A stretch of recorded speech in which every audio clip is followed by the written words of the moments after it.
Big boss मराठीचा यंदाचा season सध्या चांगलाच धुमाकूळ घालतोय। यातीलच अनेकांचा आवडता सदस्य म्हणजे सूरज चव्हाण। त्याचा खेळ, त्याचा स्वभाव व तो कोणतीही तक्रार न करता घरात करत असलेली कामं अशा सर्वच गोष्टींचं कौतुक होत आहे।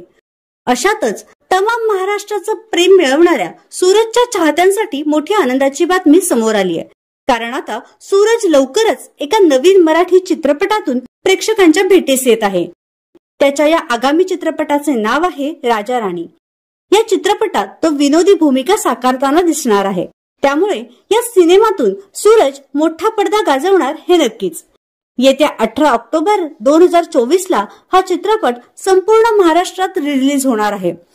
शिवाजी दोलताडे यांनी या चित्रपटाचं दिग्दर्शन केले। तर तुम्ही सूरजच्या या नवीन चित्रपटासाठी उत्सुक आहात का? हे आम्हाला कमेंट बॉक्समध्ये नक्की कळवा।